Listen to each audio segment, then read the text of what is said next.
What show? The Whitey Show, the Whitey Show. Whitey Show. I'm the review who loves to say son of a bitch. The same review who hates most Nintendo shit. I'm the one who calls games what they are. I even own the 360 and hate Gears of War.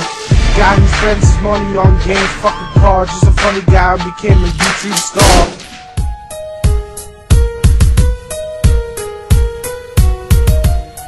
The story's main idea is the whole revenge plot, and the main character, Sean, witnesses his best friend getting killed. It happens like within the first hour. Once this happens, Sean is now on a rampage to catch Diker, that's the main bad guy, and basically shoot him till he dies. Shoot that motherfucker now, so you know what I'm saying. So, as he goes and tries, you do all these tasks for different people and so on, and you get to learn all these different characters similar to every other sandbox game. The thing I did like about the story is it is pretty interesting and a cool revenge plot, basically killing anyone that gets in your way. Not to mention, Sean is one of the funniest characters in a video game. He will make you laugh at the things he says. Taking the story seriously at all, you'll be disappointed. Not to mention that the accents are so forced in this game, though it does make it pretty funny to watch Sean spout out shite and all these other words.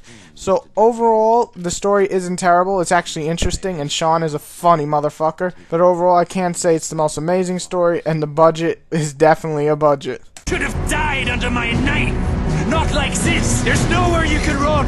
I'll find you wherever you go.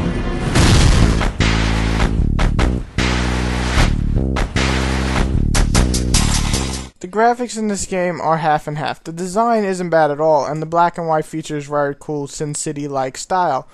However, the graphics themselves aren't really that great looking. They are a step above Mercenaries, but they're no Grand Theft Auto or even Saints Row 2 to be honest. However, as I said, the design makes up for it, and the black and white scenery is really cool. The effects and explosions all look great, and for the most part, besides some frame rate issues and a lot of clipping, it's not a bad looking game and runs pretty decent.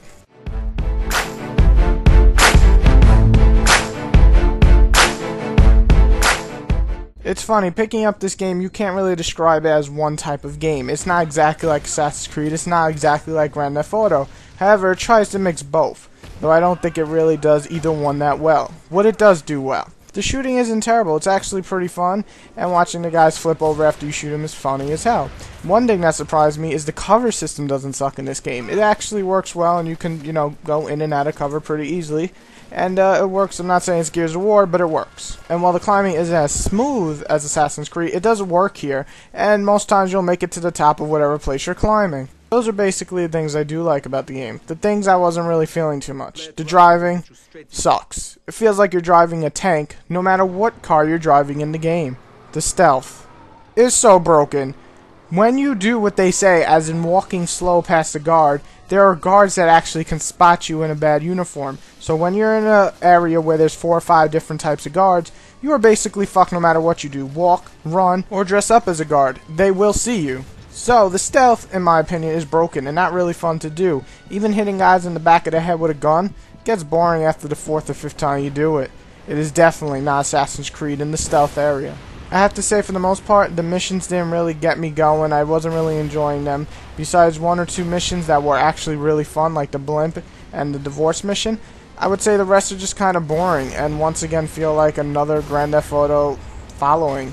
And the combat feels pretty sluggish. Overall, the gameplay isn't that great. The climbing, while it works, is boring. And while the shooting is fun, but the driving, oh my god, sucks ass. So overall, if you're not going to take this game serious and you're bored one day and want to rent it, it's not a bad rent. It can be up there with Mercenaries 2 in gameplay department, but I'm going to have to be honest, I wasn't having all that too much fun with it, and the gameplay kind of fell through as boring in the end.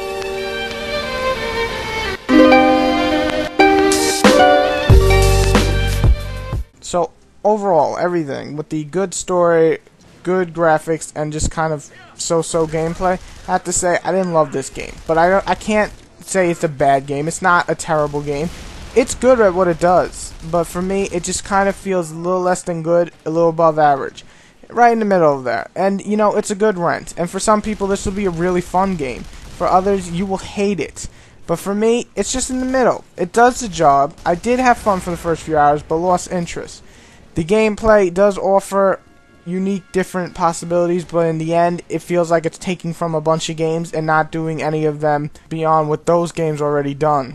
So overall, if you want to hear Sean curse out some Nazis, pick up this game. You're going to have fun with it. However, if you're trying to take a serious sandbox game, or one that, pushes the boundaries and makes everything different, I'd look elsewhere, sadly.